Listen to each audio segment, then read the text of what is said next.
इस नमाज के दो तरीक़े बयान किए गए हैं, यानी ये नमाज दो तरीक़े से पढ़ी जा सकती हैं, जिनमें से सहल और आसान तरीक़ा ये है कि जब आप नमाज पढ़ने के लिए खड़े हों तो सबसे पहले आप नियत करें दिल के अंदर, और नियत इस तरीके से करें कि मैं सलातुत तस्बीह की नमाज पढ़ रहा हूँ, बस इतना दिल में नियत कर लेना वो काफ़ी है।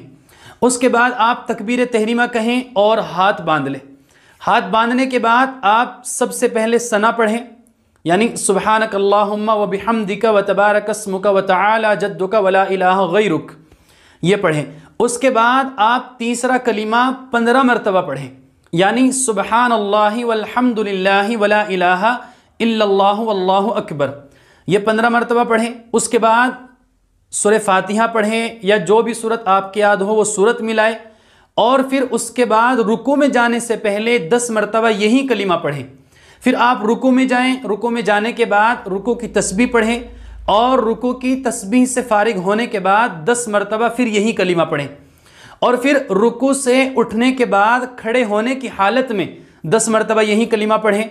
फिर आप सजदे में जाएं, और सजदे में जाने के बाद सजदे की तस्बीह से फारिग होने के बाद आप यही कलीमा 10 मरतबा पढ़ें।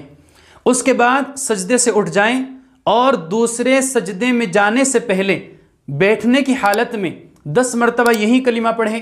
फिर दूसरे सजदे में जाएं, और दूसरे सजदे में जाने के बाद तस्बीह के बाद ये कलीमा आप 10 मरतबा पढ़ें। इस तरीके से ये पूरी एक रकात हो गई, और एक रकात के अंदर ये कलीमा 75 मरतबा हो गया। फिर आप दूसरे सजदे से बराह रास्त दूसरी रकात के लिए खड़े हो जाएं, और खड़े होने के बाद सबसे पहले 15 मरतबा ये कलीमा पढ़ें, फिर सूरह फातिहा और उसके बाद कोई सूरत मिलाए, और फिर 10 मरतबा यही कलीमा पढ़ें। इस तरीके से दूसरी रकात को मुकम्मल करें, और ऐसे ही चारों की चारों रकातें मुकम्मल की जाएं। पूरी नमाज के अंदर ये कलीमा 300 मरतबा पढ़ा जाएगा, और हर रकात के अंदर 75 मरतबा पढ़ा जाएगा।